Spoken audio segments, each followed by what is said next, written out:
spiritual baddies, entrepreneurs, and everyone in between.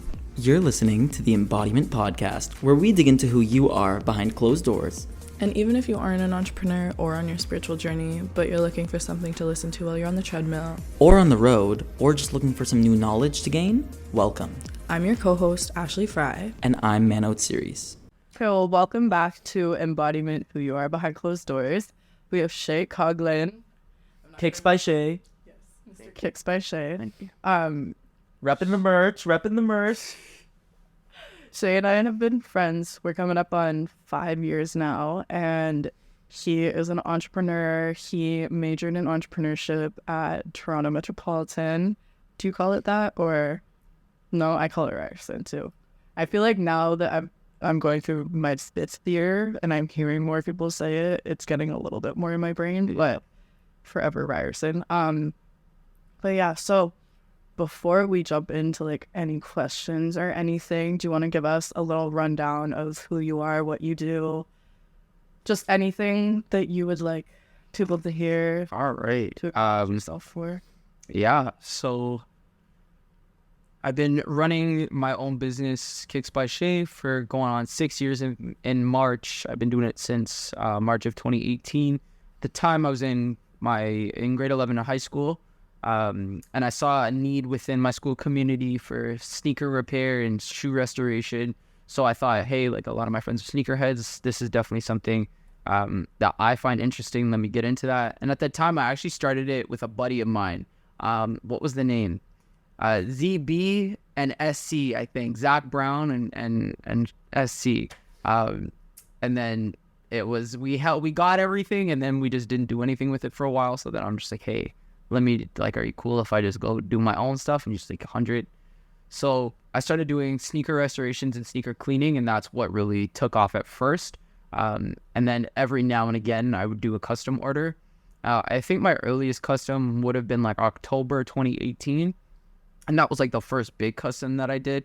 And then getting more and more of those, I started to develop a real liking for the custom work and less for the restoration work, because there's no creativity in that. It has to look like something, and I didn't really like that aspect. I like making things that looked unique and new. And then by middle of 2019, mid to early 2019, I pivoted to just doing custom work, cut out the restorations altogether. And then from there, it was in 2020 that I really started to dive into more of the adding on fabrics and making sneakers type of things. And it was in 2021 that I officially started making shoes as well. And now I consider myself a custom sneaker artist, a footwear designer, and a shoemaker at the same time. Yeah. So those are my heads. Yeah, you're right. From scratch.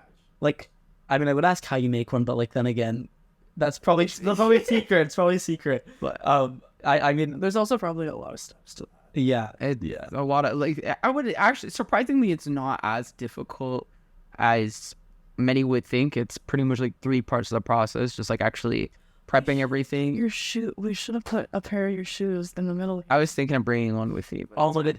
Do I have yours? Yeah, but it's no, we're not using work from 2019. It's all good. Or like the brain that I used to create that idea in 2019. Wait, also, so you created it and you gave it to him? I would not. You mocked that up too, didn't you? Yeah, you did.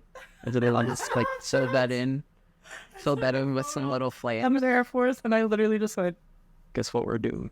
Oh, he has it. He definitely has it. It's saved in our chat, but it's just so scrolling. It's good. It's going all the way down, going through the memes. But anyway, no, you sent it to me. It's saved, but I don't want to like load the whole chat. Fair. So sidetrack. No. You see, that's what I'm saying. Like, I don't know if that's the kind of stuff you keep or you. No, we keep. No, we keep it all. It's all part of the conversation. That's good. We might circle back to it. Who knows? Yeah. You'll get a lot of those wall breaks from me. Yeah. Good. Because you know what? Our first few times filming, we looked at the camera too much, and I was like, Mano, when people record podcasts, they don't look at the camera. Like, I was literally like, I'd be talking, and I'd be like, guys, yeah, no, today we're gonna. And I kind of looked back, and I was like, that was so dumb. That was a great way to tell me to like just not do that. No, I'm not telling you not to, but it would add good content because we won't be looking at the camera. Yeah, and you'll be like, Right? I feel like that's my role here. Like I'm one of them. I'm behind the closed doors right now. No, literally. This is behind the closed doors. Like you're part of the club now. You got it right. I've been waiting for this one. He's actually our first one-on-one guest. In person. In person. Your first recordist in one. Yes. And would this mark? Oh no, that was downloads. Never mind. I'm just being stupid. We're close. Mark what? Say it. Say it. No? Sorry. I was looking at these. I was like, what's that interesting? What is that interesting? I mean, like, you obviously started young, right? You started like building you still are young. What tips would Before that, were you an artist before you got into shoes? Yes. Yes and no. I was creative before I got into shoes. I wouldn't necessarily call myself an artist. Yeah. Growing up, I definitely was always like, my first creations were literally like cereal box and like Scotch tape, and that's when I was like 3, and I would just make shit. How kids just make shit. And I was always like a drawer, never like an actual artist. But then growing up in my early teens, my thing was actually cosplaying, and I made two Iron Man. You were a cosplayer? Yeah. I made Iron Man. That was I used to make like Iron Man suits out of like EVA foam, and I won. No, literally, he's got photos of him walking around Yonge and Dundas. Yes, grade 9, 10. I made two suits. Grade 9, I won the costume contest both years at my school, and then for grade 10, that one was like significantly better. And I actually was it second? I think it was. I won second place at Toronto Comic Con at the costume contest there as well. No and way. 15, 16. Yeah. So between like 13 up to 16. I'm so sorry, but do you have a photo you could pull up? I do. This time every year, it always pops up. What the hell? I don't even build. Well, no wonder he has like a build. No way, Right? That you made that? And then You're gonna have to send this to me so I can like. What? pop it up. Yeah. And then this was grade 10. You made that? What is that, foam? Yeah. This one's like, you can see like it had like full lights and everything. How did lights then foam? What? The helmet, this one specifically was made, it was a different process. Hang on, let me show you. This was Young Dundas Square too. That is Some photographer asked me to like take pictures, but that's literally this me chilling. I was taking pictures for like 3 hours. You must have been living. you know you. Oh, I was. It was great. It was so the heat's bearable. What actually happens is the shoulders, because I'm pretty much like this, and like yes, it's resting on stuff, but like my arms are still like this. So my shoulders, when I take everything off, that's when I feel it. But So hold up the arms. You kind of had to like prop up your shoulders a little bit. kind of, but it was more so like I didn't really like prop anything up and have to hold it, just because like when I'd let my arms go, the suit it would like hit it on itself, but then my arms would still be like this. They wouldn't be flat by my side. But nonetheless, that was my life for 3 years, 4 years.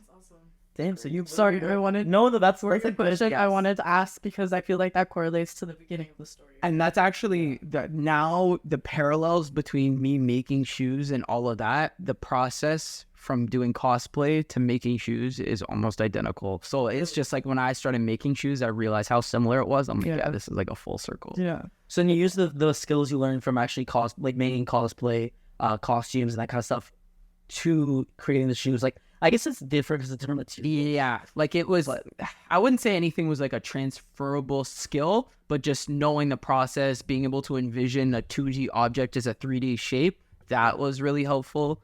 And then just being able to sort of see things and have an understanding of like how on a flat surface, it'll be different than when you actually like curve something together. Okay, We're jumping right back into it. we're jumping right back into it.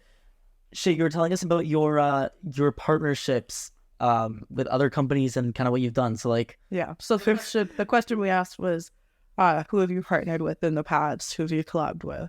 Okay, I'll give you the full list, and then that breaks down a little bit more as well. So full list, from what I can recall, I work with Nike Toronto, Bell Media, Foot Locker Canada, FIFA, MLSC, Disney, Toronto Raptors, Maple Leafs, CIBC, TD Bank, and Toronto Ultra. That one I know for sure. That one's like Bell Media. That's what I can. And Nobis Canada. Yes, that's like the full. No, it's a clothing company. It's like a winter outwear apparel company. Okay. And sorry, I don't. You asked the question about the individuals as well. Yeah. So hold on. You about that? I watched. Thank you. You really just like grabbed my face there. Okay, so within like those, are any of those like direct clients or those like collaborations? Like, Yes. Good question. So usually how it differentiates is like the art versus the artist, like that whole meme that went around, and it's like the artist being like myself and how I represent Kicks by Shea. So which ones were like that? Nike Toronto, Foot Locker Canada, any others that were really like that? I think that was it. Those are the two. Where Foot Locker, I did like an influencer thing and I did some modeling for them, and then Nike Toronto, they did like a campaign and I was like, I modeled for that campaign as Kicks by Shea. yeah, so then you could like put your name out there. Exactly. But then all the others were like my actual art, so like me producing something for them.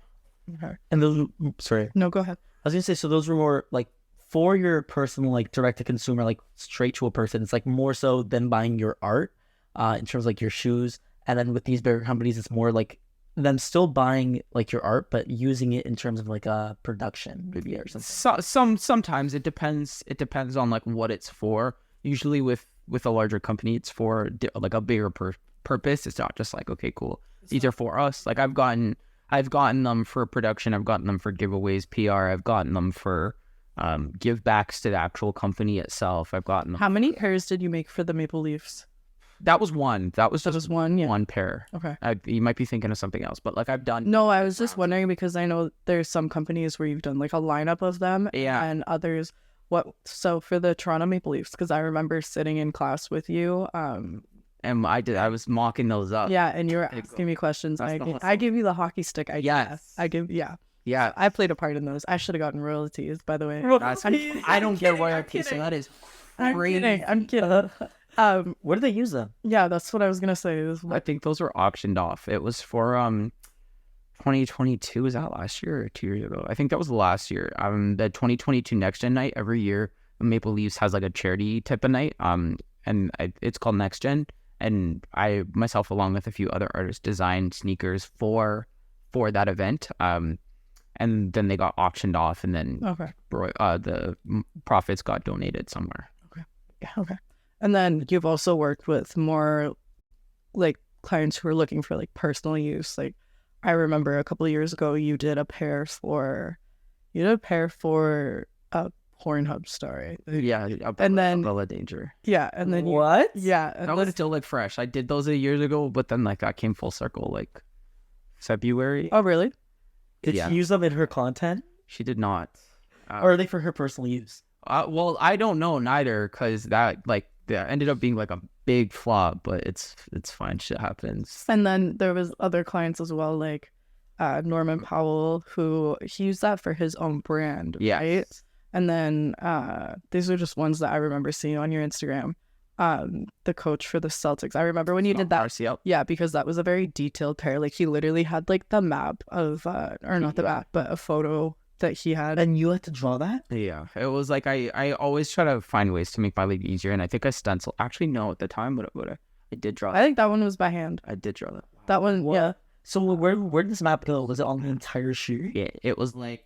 was I had to describe that. So these were like Jordan 13s too, so it was a really weird silhouette. But if you can imagine like the outside of the shoe, like the map was like stemming down from like the back top corner to like the toe of the. It's like if you look at a photo of like the Toronto skyline. Yeah. It was like one of those. Oh, I see. Like not like a skyline, like, yeah. But like the actual like a bird's eye view of like an outline of the thing, and then I filled it with the flag. So like if you know the shape of like the 5 Great Lakes, just for example, if you were to fill that with like the Canadian flag, essentially in like the outline of like the like Lake Ontario, Lake Huron, whatever. and then you fill that with like the Canadian flag, then it was essentially like that same thing, but with like PEI. How long did it take you to make those? Those ones were actually crazy. Those took me out. That was in 2019. I forget. That was early work. That must have sat at around like the 40 to 60 hour range. I know that's a 20-hour differential, but like they took me a minute. I was still I was still novice in terms of like creating bigger ideas like that, but those took a while. Yeah. You know, in our first year in university, I'd say Shea and Wangle were the two people that knew that my dorm was always unlocked. And I don't remember where I was, if I was in class. I don't know. I just trusted too much, I guess. And you were there. I'm just slick as fuck. I think what happened. No, I didn't. I know what you're getting at. No, I think I got them and then I just tossed them outside your door and I took them as I left. I thought Wangle went in and got Well, I'm confused. What happened? Okay, so I had a pair of Air Forces that were like beat. Okay, how? Like beat. So was it my birthday or was it just because I was dealing with something? I forget. Yeah. He wanted to surprise me by going in, getting my shoes, taking them, refurbishing them, and then he like put gems on the Nike swoosh. Yeah. And so, which was really sweet. It was it was really nice. And I remember either Wangle took them or Wangle told me the plan. He fucked up and told me. It was one of the two. And so I think I might have asked him to get them then. yeah. I thought I made a TikTok about it. No. TikTok. Like the 2019 TikTok. damn. Like it was like the transitions. Like Yeah. no, that shit was so bad. It's like so flat under the legs. Like So yeah. So yeah, and then he ended up doing those shoes for me and then putting them back as if nothing ever happened. And you just noticed that you're like, oh, they're bedazzled. And you didn't know who it was. You just were like, Well, obviously I knew who it was, but like, yeah, I was a little surprised. did I even tell you that I put them back or did I just let you find them? No, you just put them back. That's fucking But I do think that Wangle like fucking fucked you. Yeah. fucker. Yeah. Wangle. you damn. I was gonna say this is one of those times where you look at the camera. yeah. That the dester's straight there. Yeah. So like, what's your average time to like, if someone like gave you like a Say one pair design, of shoes. say one pair of shoes, like what's your I guess like Well, the it range? depends because they're It depends. different. It depends if they're different, but like I hate that question. So Like, it's just say, okay, so for sneakers, you could have a pair where someone just wants like an LV design on it, for example. yeah. Or you could have a pair where what was that character that you did from anime? Naruto. Yeah, it was Naruto. I was gonna say Naruto, but I didn't want to get it wrong. He did like that character on the shoes. So like the turnover time for the LV compared to Yeah, like it's gonna be different, So obviously. I just found my new agent. Love that. Perfect. Already got it down. really? Amazing. Yep. Yeah. Pretty much. So for people who don't know, what's an agent? What is an agent? I don't know. That's a great question for me too. You know the answer? No. Who are you talking to? Pretty much just, I guess, like in this context, an agent would just be somebody who takes care of all of that kind of stuff. Like when you get the questions like, oh, how long did this take? How much would this cost? What can this idea do? Just weeds out a lot of the people who aren't serious from the ones that are. And then B, just answers a lot of the basic questions that are like generic in terms of like timelines, in terms of like quotes. And saves you pricing. that. It's like it just makes a little bit of energy. Like right now, I literally I had to tell I was having conversations with like 3 different people about 3 different design ideas for 3 different pairs of shoes in 3 different like contexts, like literally customizing, making, and then there was one other customizing, making a pair, and then making another pair as well. And it's just like having all those going on simultaneously, and then having to edit content, and then having to actually go and make another like 3 pairs, and then designing another pair like for myself all at the same time is just a lot going on in the brain. So that was my long-winded way of saying like an agent is somebody who takes care of all like the middleman base level type of work that's generic is general. Yeah. Kind of like the outside Yeah, operations, yeah. right? The receptionist. The receptionist, the assistant. Okay. Your appointment scheduler. No. Okay, so you talked a little bit That's a about big move, though. I'm proud of you for doing that. how long Because how recent was this? I don't have an agent. Oh, I thought you said you... I said I found my new agent because you're answering the questions. Wow. Oh, we both thought that you both were- actually... we were both like, wow, he found an agent. Well, that's what. Okay, well now For those of you at home, that's why I was so confused. Because I'm like, I don't even know. Like, Okay, I missed that. That's what when he said, I don't even know the answers to that. I was like, wait, then how do you have an I was going to say I'm right? proud of you because I feel like that takes a lot out of, or that gives you more time to be creative and not be stressed. So well, I wish. maybe that's something that needs to be done. Well, when I can afford it, sure. Yes. That's full of a lot of things, though. Yeah. Like, there's a lot. That's like, that list has been going on for years, and it's just another thing that just, like, things just keep getting inserted at the bottom and crossed off from the top down Yeah. once every, like, other 8, 9, 10 months. Yeah. Wow. You really convinced us for a second. Yeah, we were both like, wow, We were a little delusional. Yeah. I need to speak up, so. Great. I think it was just the. I found my. I found my Oh, yeah, I see it. that's why I was like, oh, okay. And then Well, you know, my humor is very, like, Why is he telling me now on the podcast? Yeah, He right. told me this already. oh my god, no, okay, but aside from the agent, yes. you talked about like content creation, like you do a lot of content. Correct. When you say content, like what do you mean? Is it YouTube? Is it TikTok? Is it like It's all of the above, and that's the challenge. It's finding a way to make the same content for different platforms simultaneously. You only make like, I know some channels. I know one channel. I don't know some. I know one channel that does it where they'll do one shoe before and after, and then they'll do the other shoe to catch up to it, and that's just like you're doing the same thing twice. So obviously, you know, a lot of day-to-day customizers that aren't like big companies or YouTube personalities, we do everything at the same time. So I'll do like, if I have to paint blue on a shoe, I'm doing it on both shoes in the same spot. So that way I'm not like going to it blue on one shoe, finishing the shoe, then going back and starting from zero again. So I do like TikTok, YouTube Reels, carousel, static, stories, everything. And it's just keeping up with all of that at the same time. Which Yeah. like what I've done so far is I've had certain projects that I've dedicated just to like YouTube or just to Instagram. It's a lot. that is? It's that's why, like, for me, people have job titles of a videographer, of an editor, even of a photographer, of a shoemaker, of this, of that, and I like take on all of those heads. So he made a video. He made a TikTok, or not a TikTok, an Instagram reel recently because Mano works with a startup. Yeah. And he's their social media manager, but he also plays a lot of other parts in it. And it was like, meet your social media team. And first it was your content creator. It was, hey, I'm Mano. Yeah. Then it was your videographer. Hey, I'm Mano. Yeah. And it kept going down the line. I actually laughed really hard. No, but that's exactly It's what so it is. relatable. It's literally like actually, like, okay, I sit down with myself. I design the shoes. Cool. I'm a footwear designer now. Then I actually move on, and let's go back even further than that. First of all, I talk to the actual client one-to-one. I'm my agent. Second of all, then I go design the shoes. I'm a footwear designer. Then I go on and I actually make the shoes. Now I'm a shoemaker. All while throughout that entire process, We really making the discredit shoes. ourselves sometimes. Yeah, Right? Like I'm taking video, scheduling the content. I'm like in my head. Where do you schedule it?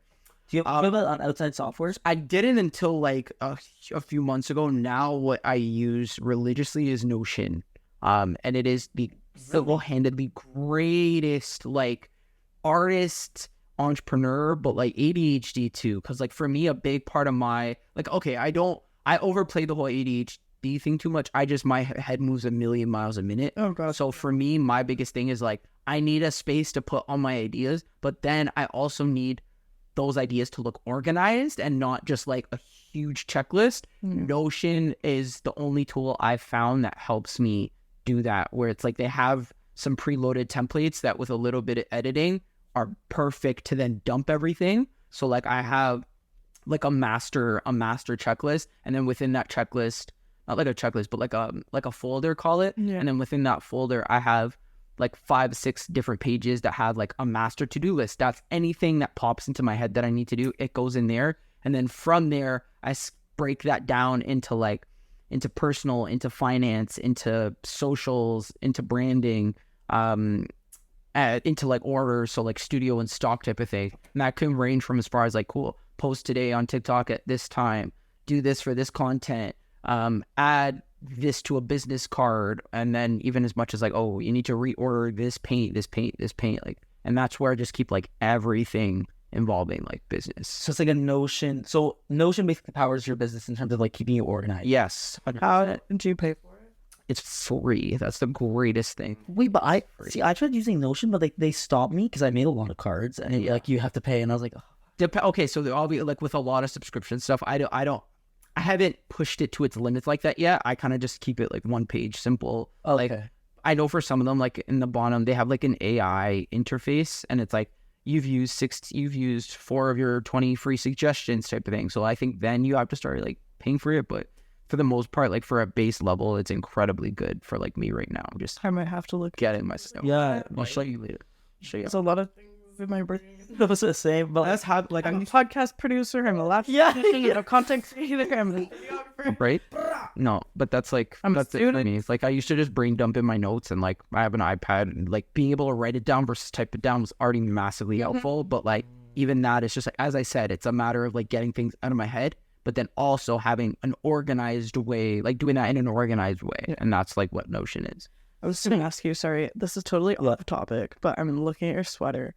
Did you embroider that yourself? Shout out Urban Lab, CC, my boy Omar from the Remix Project has been absolutely Oh, this is a big plugging thing we me should talk about later. too. Has absolutely been plugging me. But yeah, that's I gotta show some more love. Okay. I'm doing merch for my ditto right now, so I'll thank you. give you that connect. Yeah, He's great. deal. Yay.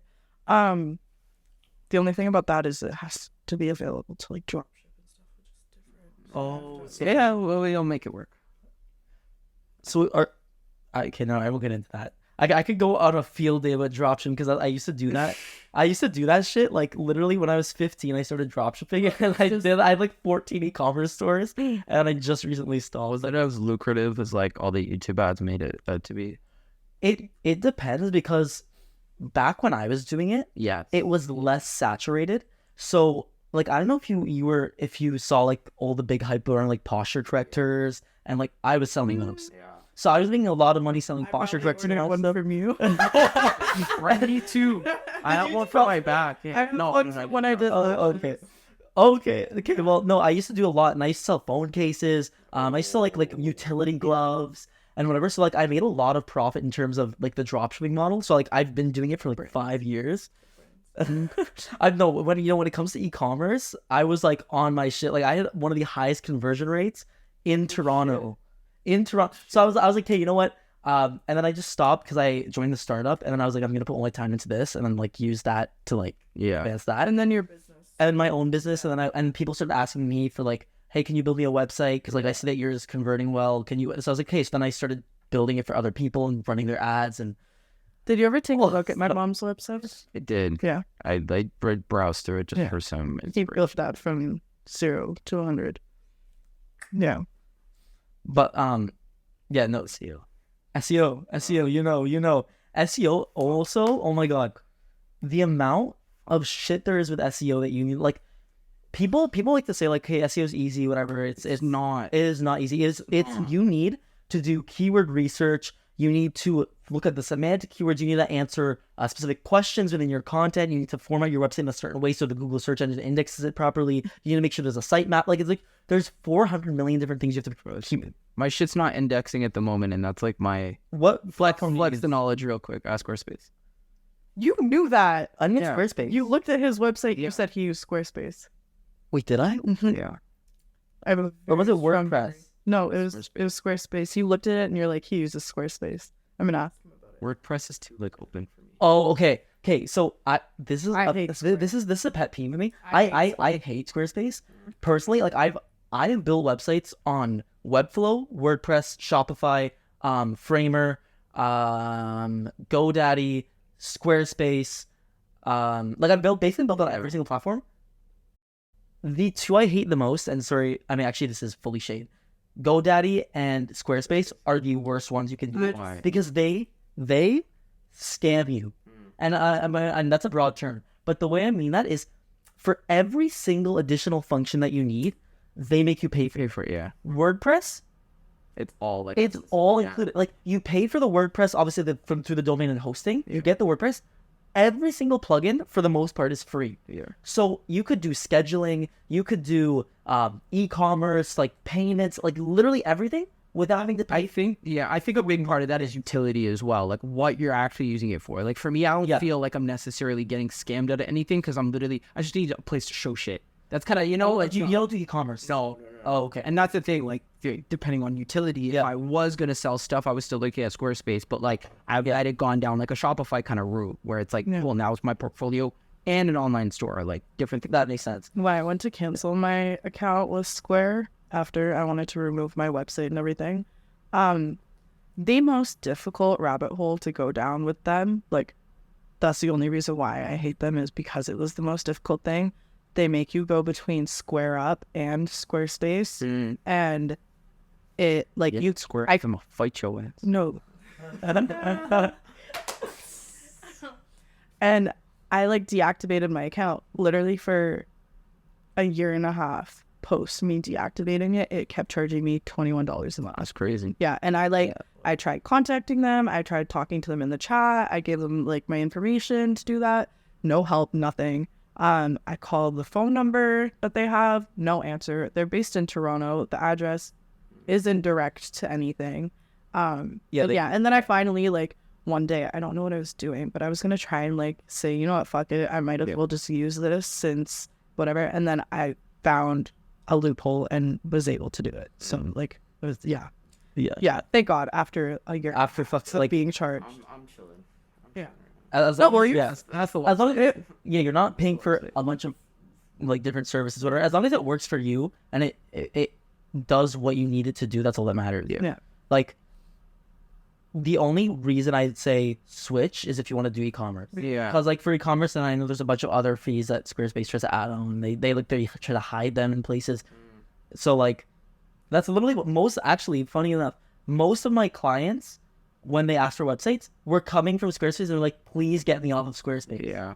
For that, and I was like, okay, so then that's literally like one of the big, and that's why I'm like, hey, I don't trust Squarespace, and like it's because they prey on like beginners, quote, like, like we're just gonna, they don't know that they don't have to pay for this stuff, so we're just gonna, like the custom CSS stuff that I was seeing is just like, why do you have to have like an intermediate subscription to like add in the custom? That's so dumb. You no. I don't know it, but like I thankfully like I don't need it, but yes, it's still just like, why? I swear like this is like something ever you have like complete access. Like I don't even have complete access to all my own.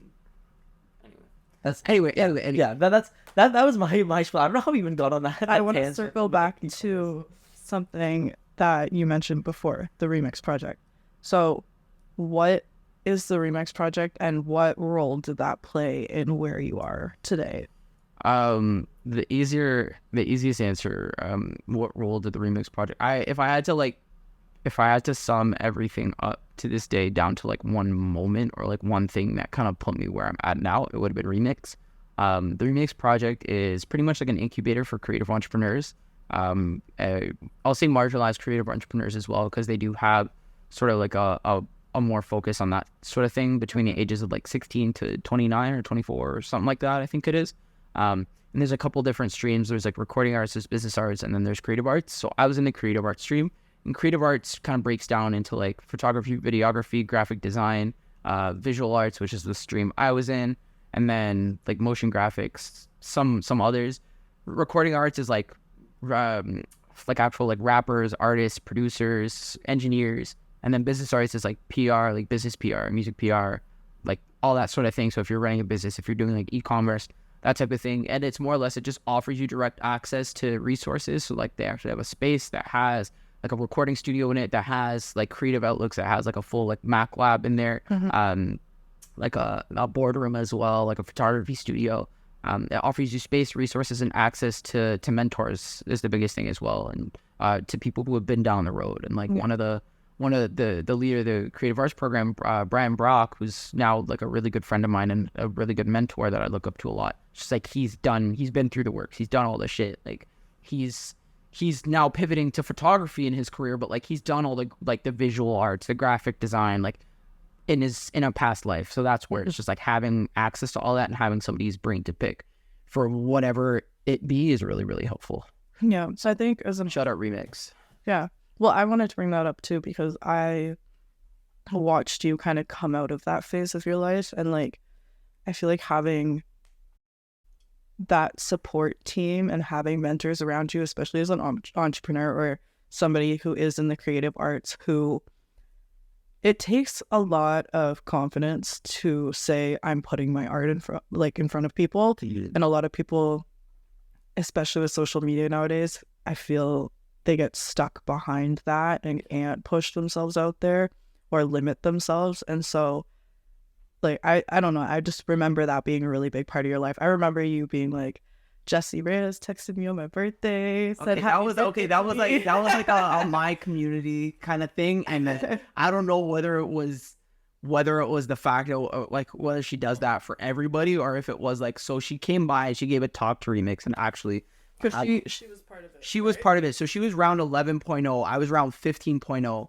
And she came to Remix and she gave all of us a talk. I think she was doing a show in the city, and she came and she gave all of us like a talk. And that was the one day I didn't actually have my notebook on me, so I asked to borrow a sheet of paper. That was one of the tips that she gave me, and I keep it on my wallet everywhere that I go. And it was just like it's signed by her here, and it's just like all the shit that she kind of said. And then on the back, I just like made like a little note to myself, like next time I meet with Jessie Reyes, she's heard of my art, will know who I'm from. Remix, like just like so. Like when was this dated?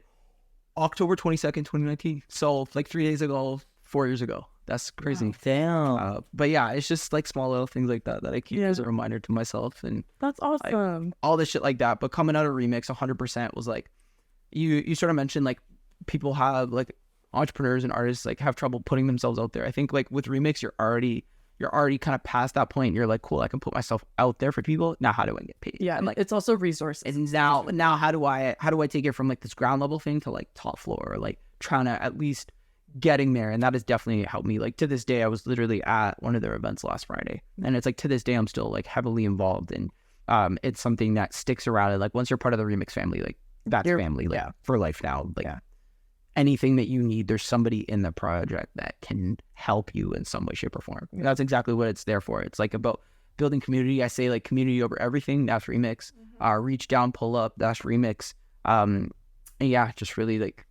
How did you come across Remix? So it was actually a good teacher friend of mine from high school that knew what I was doing. And this is, at this point, when was the application due? It started in March of 2018.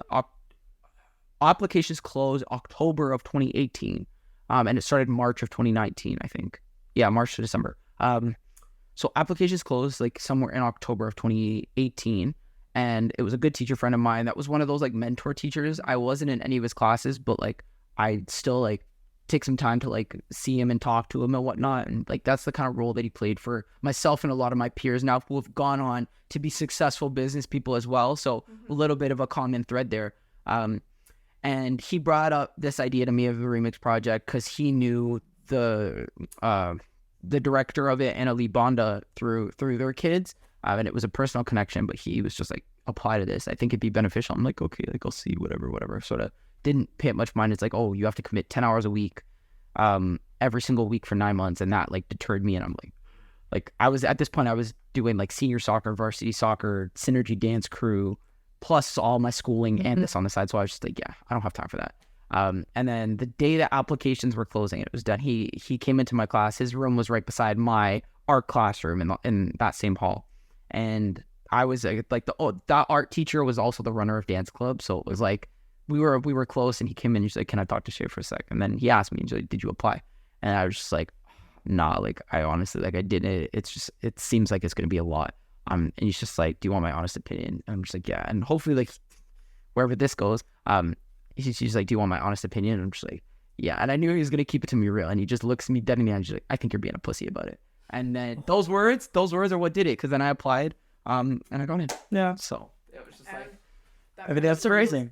It also kind of circles back to your tip for like your younger self or like young entrepreneurs is be consistent, right? Don't be scared of that consistency, because it is a lot when you look at it. But if you're thinking about it, you're not doing it, right? So you're putting yourself through it twice, and you're spending more time thinking about it than need be, because that's extra time that you could be using towards it or towards something else. Right? And it literally ended working itself out anyway. Like it wasn't like, there were some weeks where, for me especially with what I do as well, it's sort of all of my studios at home. I can't, it's one of those professions that it's hard to pack everything up, especially like If I have an event to go to where I'm doing live painting, that's different. But for me to just take my stuff from place A to place B to do the same thing that I could have in place A, it was tough, and they were flexible with me anyway. So like it ended up like working out regardless, and it was great.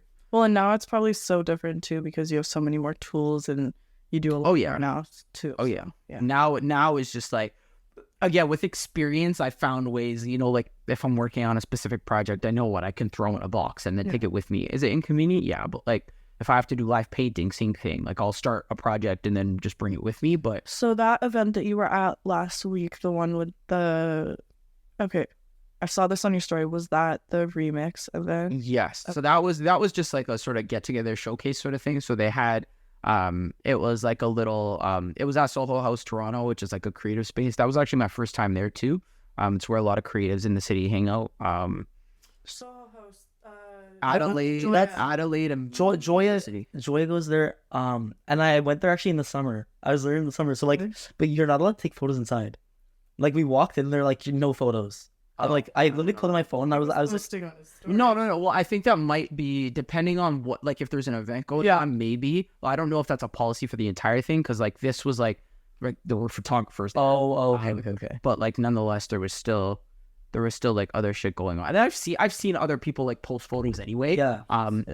But yeah, that was just like a little like an alumni showcase as they called it. They had like one of my friends who is also a sneaker artist. She was doing some live painting there. They had a couple like fashion pop-ups. I got some stuff from there, like because these people like make their own shit and they run their own fashion brand. So like supporting the internal alumni, and then they also had some artists come. I need to show you when we're done this episode. I need to show you the Modern Architect sweaters because I told you I was going to show you. Yes, so you could. Yes. Oh, they nice. No, they were so big. Can't spend any more money on clothing right now. No, that's so you know because I remember we had this debate. I mean, I don't know where I was gonna go. I was literally gonna start talking about our merch, us trying to do merch and trying to collaborate with them. That's a whole other thing. That's a whole other thing. One thing I wanted to actually ask. This is like a thing that popped in my mind prior or your content.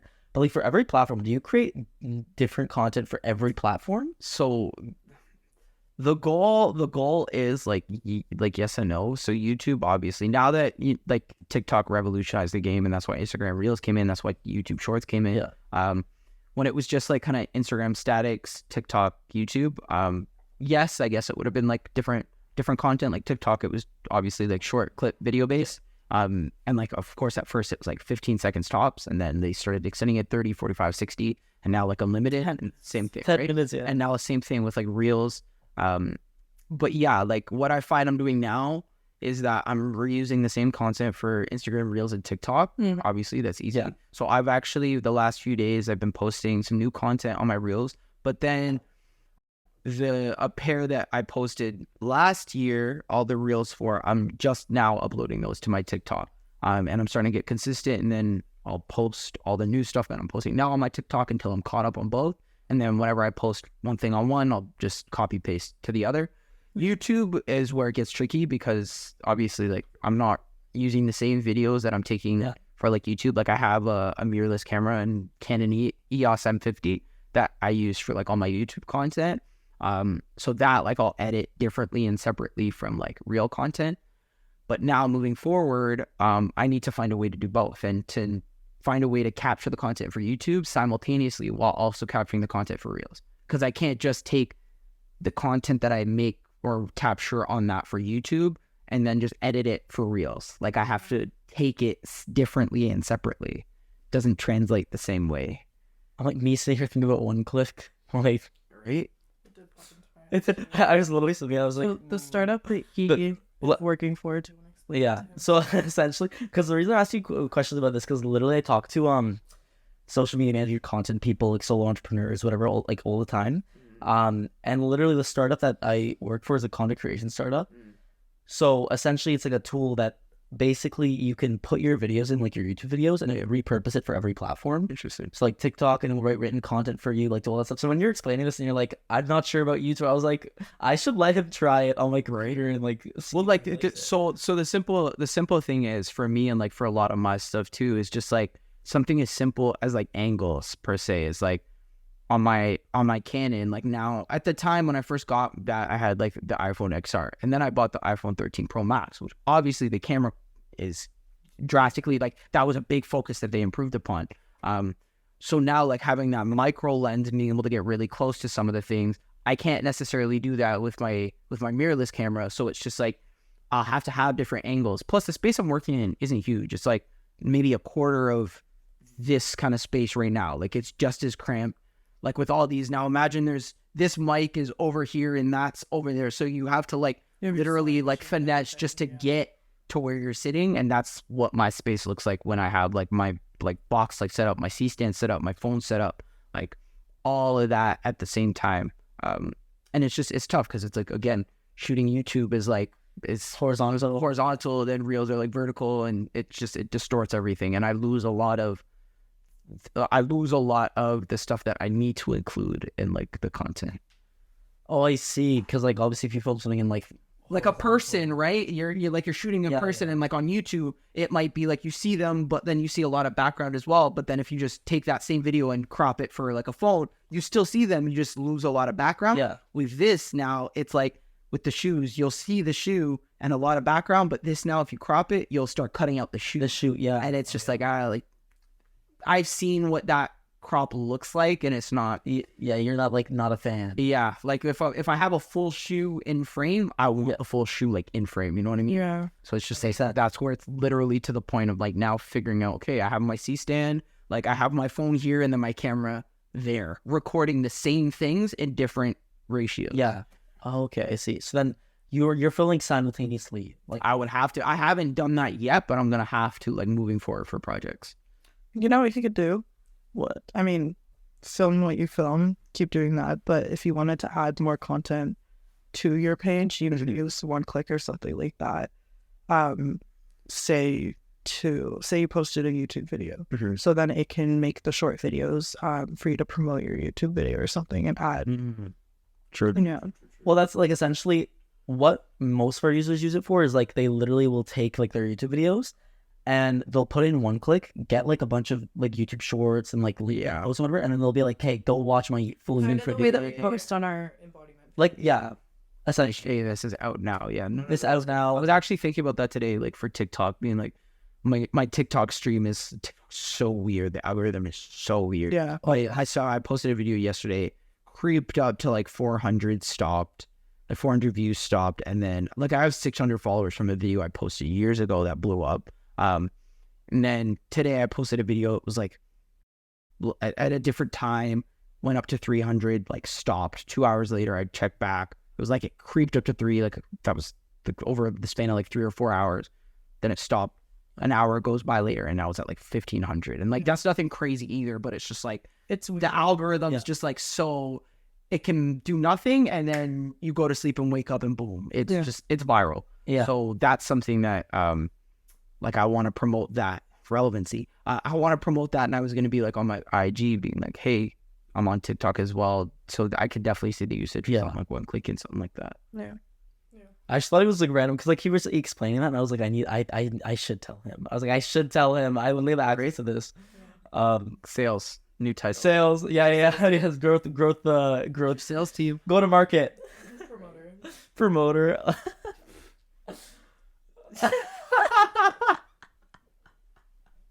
What? Love that. Oh. Can you feel that too? What? What? What? Pardon? Yeah.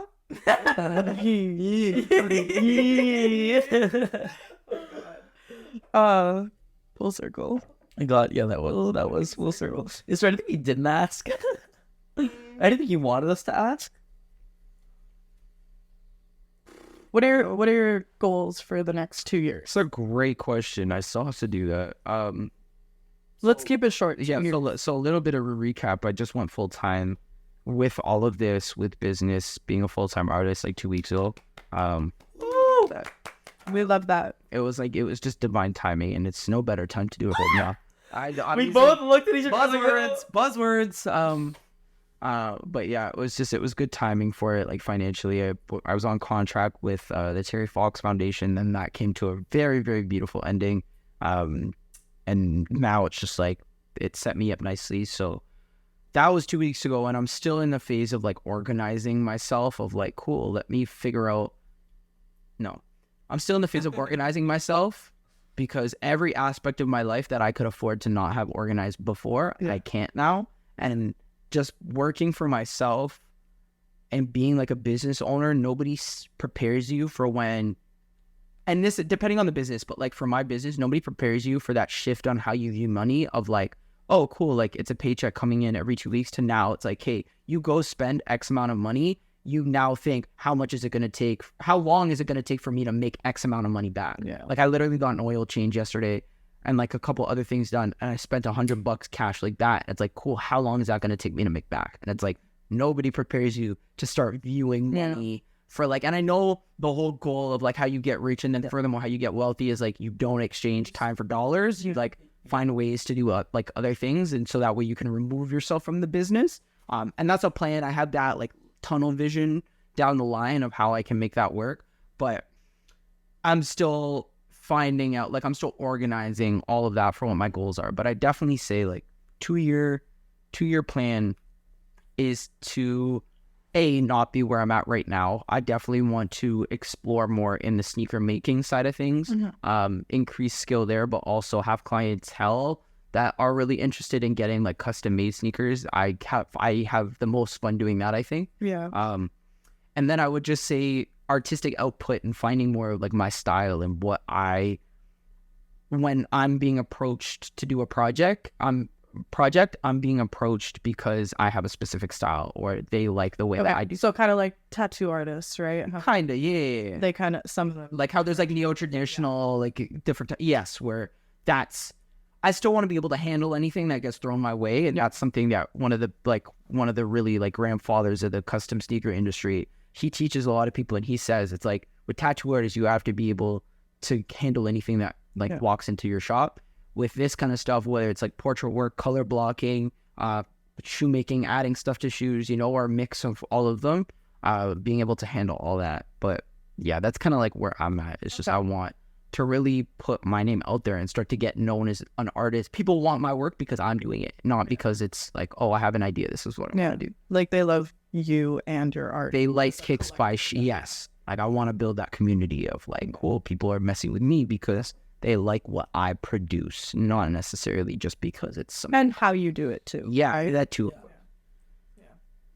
It's maybe like a 5-year goal, but anyway. That's okay. All the leverage. Yeah. We work towards it. There's going to be a lot of the same that I'll progress to that as it goes on. And then new things will come up and I'll set new 5-year goals in like 3 years. Yeah. I kind of feel what you were saying before about shifting from like having that paycheck to not, and thinking about how much time it's going to make you or take you to make it back, because of going from like bartending all the time and like making the tips I was making bartending. It was hard to let go of. Like it was really hard to let go of. And right now I'm in kind of a transition phase where I'm doing social media. So I'm making money for that, but I'm also trying to boost my own business, social media, and invest into my business at the same time. So I'm not really making any profit with my business like at all right now, like remotely, like at all. So it's kind of like just this like give and take. But in my head, I'm like, Ashley, like you're exchanging energy right now, for one thing, and it's gonna come back full circle, right? So like even if it comes down to like an oil change, like you're gonna need your car to go pick up like for products to help your creative projects and stuff, right? Sorry, this is just like coming up. Like I've always been one, like scared money don't make no money. That's a fact. Like I've always been one. An investment in yourself, like a gamble on yourself isn't a gamble. So I've always had that sort of mentality of like, okay, I got to spend the money now or later. It's going to hit. Might as well do it now. And that's something like, obviously from a business school point of view, there was just like certain ways that they would have you do things. And I don't know, like I feel like if I can take the liberty, why not? Yeah. And a lot of it's been helpful because it like gives me this sort of competitive edge in terms of like, oh, okay, now this is something I can do 6 months before it becomes like a popular, and everybody's now doing it. But then by that when that 6 month point comes and hits, it'll be something new that I'm already like, okay, cool. Like stenciling, like creating stencils was, I think, one of the big ones. It's like, it was 2018, I think, still later in the year when I went and bought like a $400 like stencil machine, and $400 in like grade 11, depending on how much you work, I don't know, it was like, it's not I spent $400 on a fish tank. and then, Because someone would let us have a dog.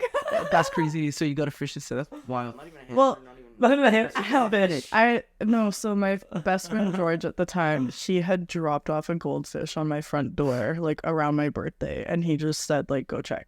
And so I had this goldfish, and then I just was like, oh my God, I love having a fish. And then Now I you bought need more, yep. and I bought more, and then I bought more. We started off with the small tank, and then I ended up having like 16 goldfish. That's crazy. And I was like, I need a bigger tank. Yeah. And then, because I couldn't have a dog, I ended up buying that tank. And then I moved to Toronto, and that fish tank stayed there. And that was the water sounds that helped everyone in my house sleep at night. But yeah, I don't know what happened to that tank now. And this is ADHD in live motion. Sorry. But I just needed to compare that. I was in grade 11. My ADHD spent $400 on a fish tank. But yeah, it was just like, that's the kind of thing that like really put me ahead from now. And now everybody has a stencil machine, and it's just like, cool. Then the next bit was like a manual hand crank sewing machine, and that was okay, like not as much. But then like 6 months later, everybody got one, and now it's just like actually having like a full $3,000 sewing machine. Not full, like obviously not cute to buy, but it's just like great. Now I can do shit. But that adds to the being prepared for Precisely. anything coming your way. Right? Now you have that, and it opens up so many doors. Like it's an investment, it's just like it's there. And like 6 years in, doing this full time now, and I don't have to put down all of that now.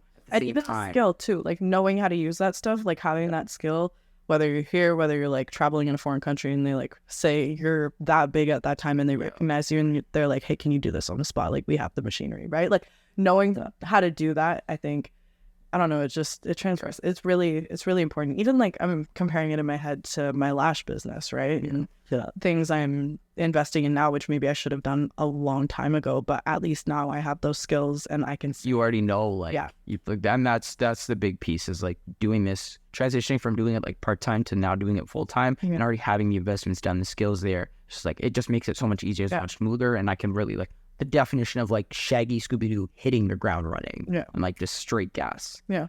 And then obviously over time there's going to be more little investments and stuff, but that comes with the growth. And I feel like that's a really beautiful part of having your own business, is like constantly always having something to add to it. Well, always constantly growing, right? Making it more defensible.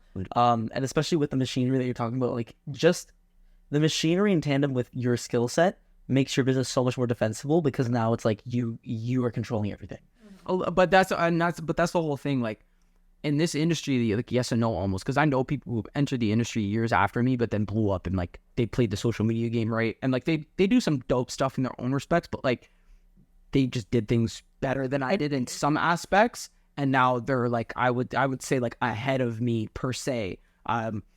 So like yes and no, and that is also the thing, because like if I could invest as much money as I want, but if I don't like. At this point, it's social media, right? If I don't do that the right way, then it's kind of useless, because I'm not putting myself out there enough to then recoup back all of those expenses and investments. You got to counterbalance everything. Of course. Counterbalance. Exactly. Counterbalance, divine timing. No, manifestation. So counterbalance was a term that we learned when we went to, we attended an online seminar that my mom had told us both that we had to do. And it is more of a real estate seminar run by Gary Keller, who is like a billionaire. Yeah, he's a billionaire, and he's huge in the real estate world. And so he had an event called Quantum Leap, and I might have slept through half of it. We watched the recording, but that was something that stuck out to both of us when we were listening to it, was counterbalance. Like you don't want to balance everything out, but you want to counterbalance everything out, because there's no real balance in anything. But stay on your toes. Yeah. No, that's pretty much that. It's always in the obvious shit that like somebody like then just puts into words. That's like, and you're like, I thought that was like it wasn't. I thought that was implied. Like that's like for some of the big company orders that I get, where it's like, hey, we want like 3 pairs of shoes, or we want like 3 pairs of shoes in 4 days. It's like, like there's no, I'm not sleeping. Like, it's just like I thought that was implied, that there's never going to be like any balance. But some people, I think it's glorified a lot now too in our society, is balancing everything out, right? Like balance, work-life balance. Like, and like that. Yeah, you want to be healthy. You want to be Yes, that right. Like, agree. Yeah. but that again is that's where that counterbalance comes out. Okay, like if you're working Yeah. this hard, you need to work this hard in your health as well, Yeah. or you need to rest this hard. It's not about balancing out because those things are never going to amount to each other. I think that depends on the industry, to be honest. Well, yeah, and I know, it like, depends on what you're doing. if you're rocking like a corporate 9 to 5, yeah, hello, that's all that they say. And like as they should a lot of times, like I kind of, there is some of that where it's just like, cool, like if that's all you're doing day in and day out, 100%, you know. But like for us, it's just like I know there's times where it's go. Like usually end of fourth quarter, beginning of like first quarter, that's busy as shit. Mhm. Second, like third going into fourth quarter, like second, third quarter, end of second quarter, middle of like third, dead. So it's just like there's gonna be times where it's just nonstop. Like I might sleep for like 10 hours, like No, like 24 hours in a week. 4:30 Without was my caffeine. record. No, like when I mean No. like no caffeine, trying to eat, and like I pulled a 40-hour. No, not 40. How many hours was it? I woke up. It was for TD, I think too. I woke up I need caffeine on a Monday. I've never been a coffee person. I'm a sugar person though. Like that's my thing. Like, I have. if I can can't relate. pop sugar, that's like what. See, I don't like drinking pot. No, that's my Like, that's my- I don't know if you saw, but I owned a can of Diet Pepsi Yeah. earlier. That was just because we were in the washroom and I bought those for my clients. And so I was doing his eyebrows and I was like, I need something to drink right now, but I really don't want to go to the kitchen. I wouldn't usually grab that. Yeah, But my shit is like my record. I think is 36 or 38 hours. that's insane. Wait, No, it's not. It hasn't hit 40 hours yet. It might be 40 hours, but it hasn't like gone past that. yeah, crazy. but let's be real though. That's When you own a business, you don't have work-life balance. That's what you have to You do. literally don't. Like if as a business owner you try to strive to have a work, like you are going to fall behind. I Like, mean, that's you know, literally like how it works. here's the thing. Like if I could have the work-life balance tomorrow and still get done everything, I'd probably take it. I like my late nights sometimes. It keeps me healthy. It makes that hustle feel real. But like all the business owners that I know, like even like our roller skating, that's the place that just opened in February, Roller Pony. Shout out, that's my people. So shout out them. The owner there, like Will, when he opened that, he was like on his hands and knees working overnight. The floor was a little bit bumpy. He was putting in like nails everywhere and like making relief cuts everywhere overnight after, constantly making adjustments. you know, like he was there all day anyway. But then after all of his staff left, he'd be there. Like he literally brought shit from his house. They have like an upper level, which has like a break room and then like an office. And it's like very cozy. There's like a couch, table, fridge in there, like sink. So it's just like he brought shit from his house to like sleep there, to do shit, Yeah. wake up, probably do it again the next morning. Precisely. So it's just like there's always going to be that level of like sacrifice. And I think like now the more I think about that, that's where I get defensive as shit about like business. Cause it's like, cool, how much have you sacrificed for this shit? Like if you want anything worth having, obviously it's going to take like pros and cons, but like I've sacrificed personal relationships. I've sacrificed time out. I've sacrificed my health, like my own health, my own sleep, my own well-being for this. But it's like when people ask me like, oh, how do you get, like, what tips do you have? Like, how do you get to where you're getting? I often overlook how important that piece is and just the drive and the hunger of like, if you want something, make it the fuck happen. You gotta be hungry. Like You gotta- if you want you gotta three grind. pairs, if you want 3 pairs of shoes done, like like 3 full different customs in 4 days, that's just not easy. That's not common. That's not typical, like at all. Like to do that in 4 days as an individual is like, no, like you just figure that shit the fuck out. Like I got sick. I had a wedding to attend that weekend. Shit. Like I was up. Like, anyway, Yeah. all of that, those are like factors, that drive, that hunger. Like that's really a big, big part of like success. And I often forget it, but no, there's a reason why people say it is. Yeah. Something that I have struggled with recently, I think, is that figuring out how to counterbalance that and like be okay with being obsessed with it, right? Dude. And something that always pops into my head, and I can't remember the full quote, but every time I like have to remind myself, I picture Adam Sandler saying this because it's a video of him saying it. And he's talking about obsession, and he's saying, you have to be obsessed. Like, if you're not obsessed, you're not gonna go as far as you want to go. Yeah. Right. So It's like the whole thing of like, if you don't like it in the store, you're not gonna like it at home. Like, you know, it's just like that's how I shop now. But like, it's also very much in terms of like that applies in so many different contexts. Yeah. My friends are talking to me about like my female friends are talking to me about boys. It's like, well, if you don't like them when you first meet them, you're not gonna like them like 6 months from now. Like after you pass through that honeymoon. and that that's full circles into another conversation. No, and so a big part of Shea's and my friendship and it's also another reason why I can appreciate you as a friend as well. And I was actually telling Mano about this before, was so my ex-boyfriend had made me block Shea, even though I lived across the country, even though he has a girlfriend, just out of like insecurity and jealousy, right? And had kind of like manipulated me into thinking something. And he was like, you know what? I'm going to try and recall what he did. I think he opened, you and I were having a conversation about school, right? Because I think it was like approaching, no, it would have been. This was like February 2020. Yeah, so it would have been like right after COVID happened, right? No, right before. Or right before. No, 2020? I thought it happened. No, it happened in 2020. Yeah, so, yeah. But it would have been like right after I went home. So it would have been like end of March, mid-April or something. And so we were talking about school. And because this was when I was still in line with his school schedule, not yours. Yeah. I was still, Yeah. And I remember I don't remember the conversation we were having, but I remember that it was about one of our classes. And I guess he opened a Snapchat on my phone from you because he let the curiosity get the better of himself. And I don't know if it was you were wearing a wife beater or if you didn't have a shirt on when you were answering, but I know we were talking about school, and he opened that and he used that as an excuse and used that to manipulate the situation with me and accuse me of doing things, even though I was living across the country and you were a good friend of mine. And like, we're in the same classes, we're in the same program. Like, I'm going to run into you either way. Yeah, Puff and Smoke for me. I have no clue what that could have been. No, It was because at that time in my life too, I know for a fact it was so not that either, and weird calling that out on live. But no, you know what? If I get spoken about in podcasts like that, I don't. You know what? I don't even care at this point because the amount of She called the shit that I dealt with from that. good for you. There was I turned that off. I swear to God, I turned that off. Anyways, but the amount of shit that I dealt with that. Yeah, I know. An hour later, My God, it's gonna go off for a second. But the amount of shit that I dealt with throughout that, and the fact that I lost, and again, I will, whenever I speak about you, it's always very highly because I see like you talking about 36, 38 hours that you spend doing your work.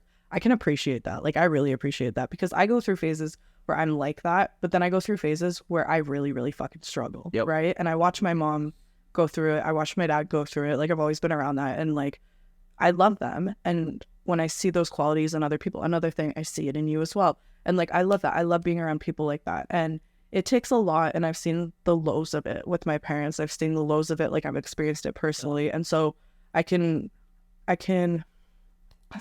want to say empathize.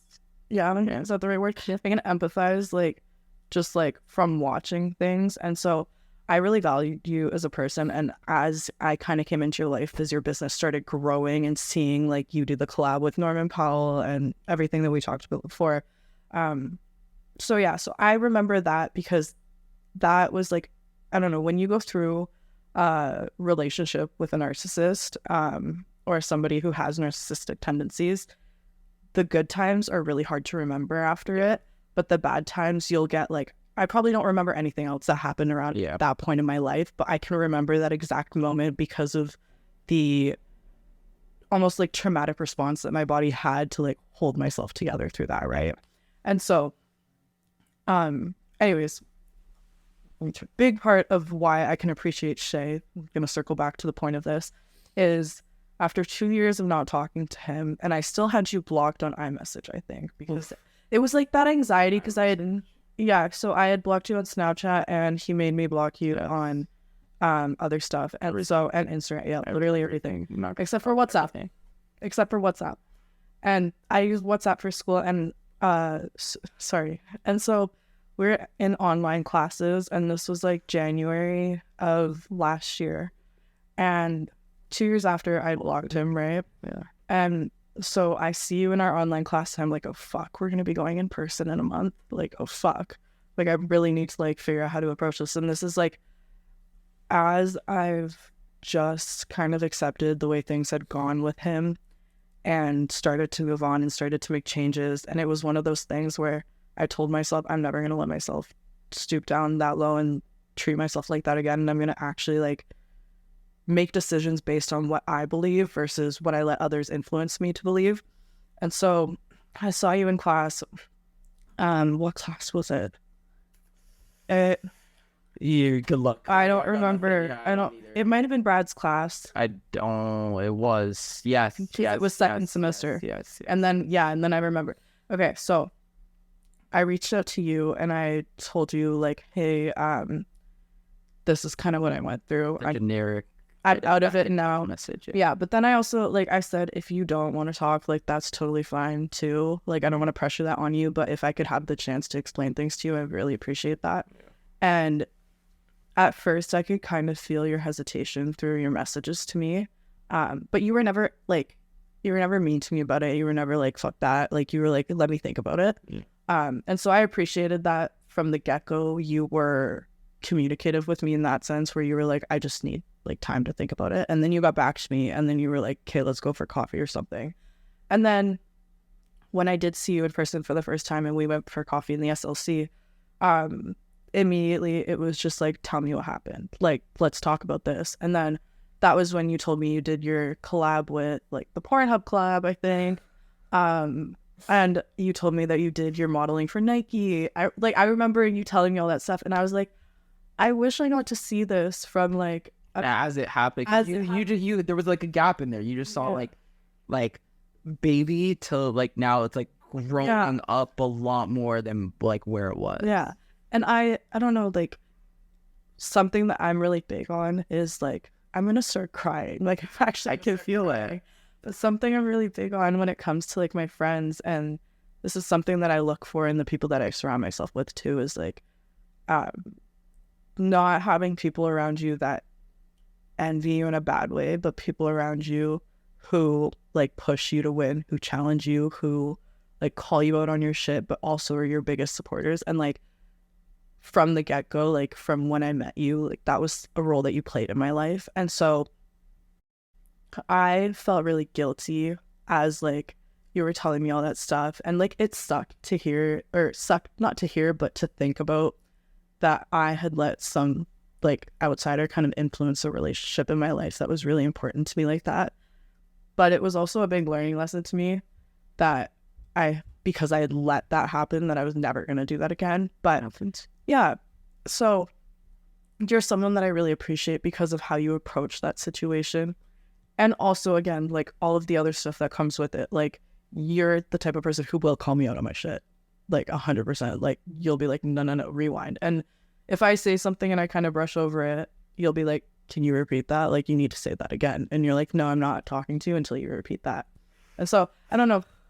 There's just, and that's why I was really happy to bring you on here too. Sorry, it's turning into like a Shea like Bowster moment, but like you need to do that for your friends and your people. And I could have a heyday on. No. I could have a heyday on it. This episode. You know about how many other episodes where it's just to you anyway. Yeah, I know. Yeah, this is your moment. I love it. I'm loving it. I'm so like, whoa. But yeah, so I don't know. I've been counting down the days for this, and when we started our podcast, I remember when we made our guest list that we wanted to have right away. I remember you asked me about this years ago. Yeah, and then you were kind of like, I think hesitant. You were like, I need time, and then I was like, okay, I'm gonna wait. And then you told me you were working on a project, and then the Terry Fox thing happened. I think I'm genuinely just like busy. Yeah, and that's fine. But that's fine too, right? Like I don't want to. Especially when it's something like this where we're sitting down and we're talking and we're reflecting and we're kind of like just chilling and hanging out. Like, I don't want to do that when you're like really stressed out. That too, but you also need shit to reflect on. Yeah. Like, exactly. Like, Exactly. Now it's just like, hey, we have shit to reflect on now. We're different. And to like, if you're really busy and you're not like present in the moment, right? Like, I don't want to do that. Like 2 weeks ago, right? Yeah. Like we had to reschedule because it was just didn't feel like talking to anybody that day. Yeah. And that's totally fine. Yeah. Now clearly I've had a great conversation. Yeah. But yeah, anyways, moral of the story, don't let people decide who you keep in your life. Anyways. Yeah. No, and you know what? We were talking about this before too. And I said to him, I was like, honestly, I don't even care if somehow this circles back to him, because like for you to let your insecurity, and I can understand where in relationships, and this is going from a topic about business to relationships, but I can understand where like in relationships, say if you're in close proximity with someone and they like make, what's the word? Almost like Passes. yes, the word forward was in my head and why. But if they make like low like passes or something like that, I can understand where that can be a threat and whatever. But for him to like go on my phone, We're grown adults Exactly. here at this point now. and Let's not be children. any therapist will tell you, like, if you guys are going through each other's phones, There's an issue. yeah, there's an issue there, right? An inherent issue. Yeah, it sucks to think about that I lost those 2 years, but also like having that moment to be able to reconnect with you and to see how calm you were with everything, but also how you had your boundaries. That also made me respect you a lot more. I just need to know like why, because that was like my thing. I can remember that one of the last things I sent you. Like I think I asked about this motherfucker's grandmother too. Yeah.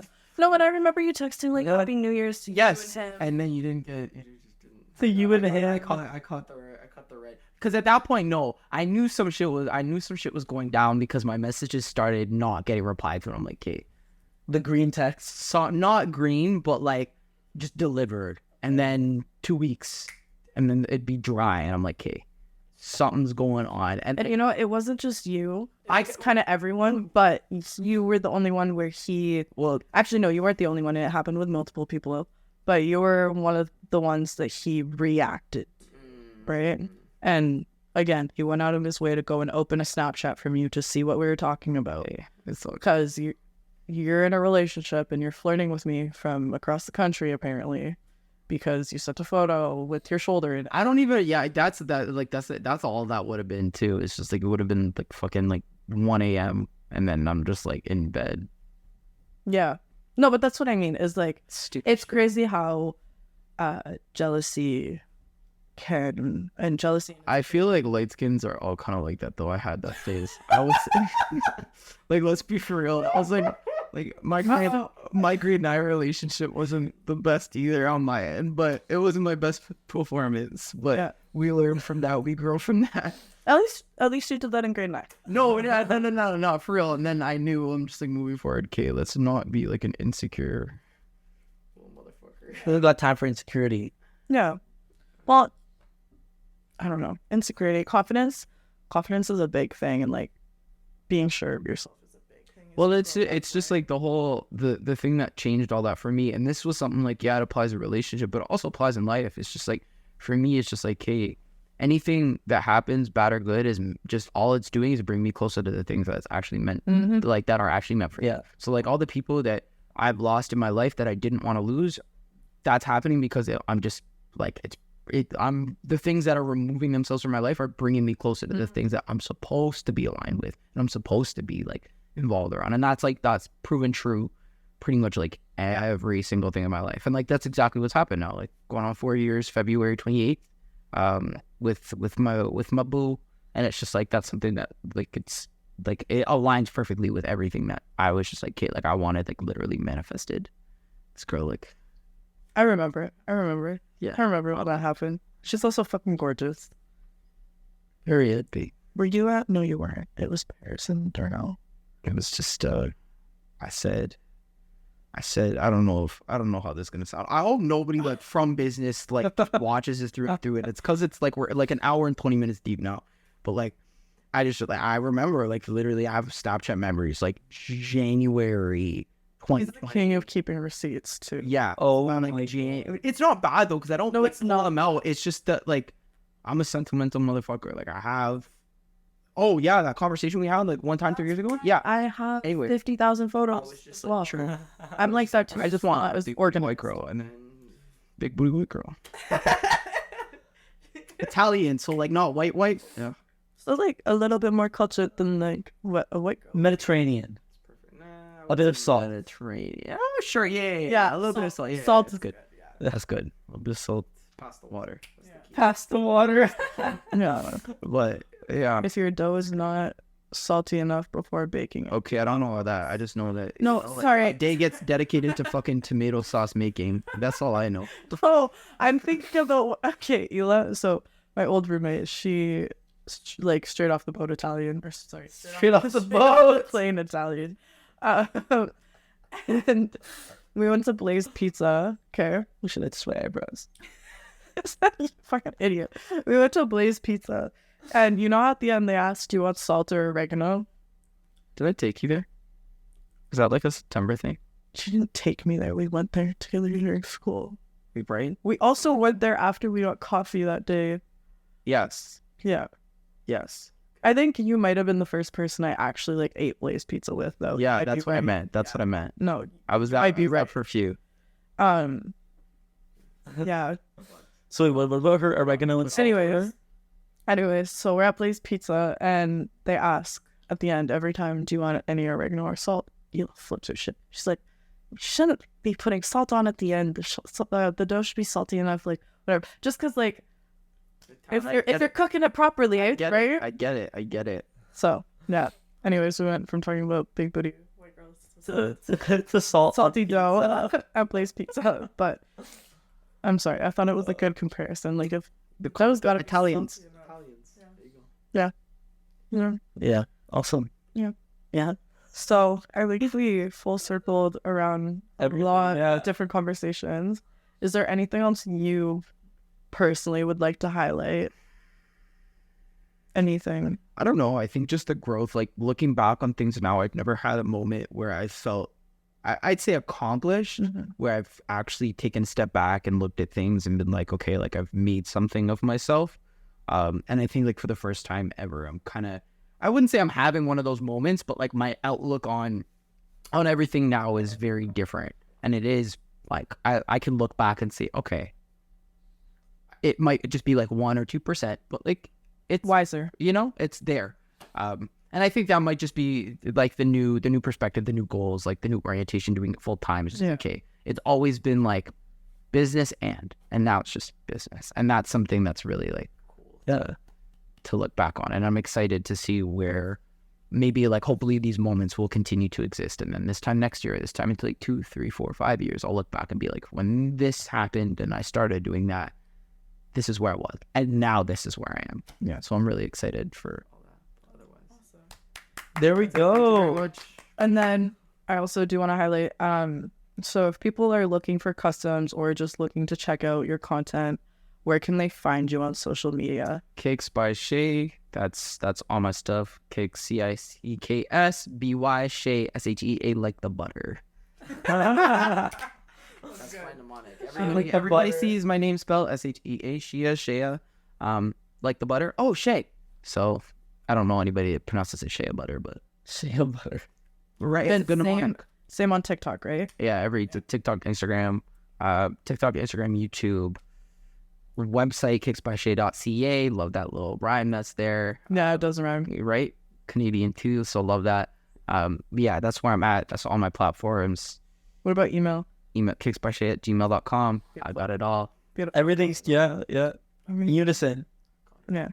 Okay. Well, thank you. Thank you very much. I'm so happy to Appreciate try to have you on. Right? And now this is it. And now we can do it again, but it can be And you know, like that there's like Vanity Fair thing where it's just like every year she comes on and then she like has exponential $1 million more.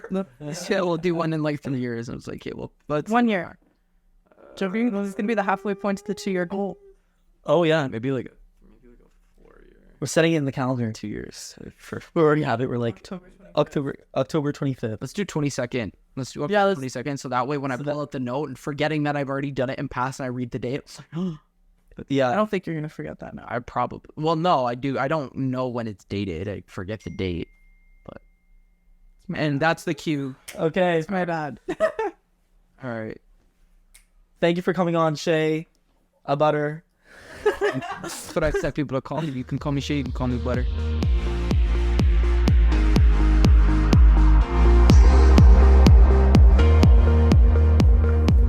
Hey, thanks so much for listening to the show this week. You can subscribe wherever you get your podcasts. You can write to us at embodimentpod@gmail.com. And if you want to send us a DM, it's at embodiment.pod. Or if you'd like to follow us or message us personally on Instagram, it's at Emmanuel Series and at Ashley.Fry. I'm Ashley. And I'm Mano. And you've been listening to Embodiment, who you are behind closed doors. Thank you guys. Have a beautiful day, babies. And I am so grateful for you.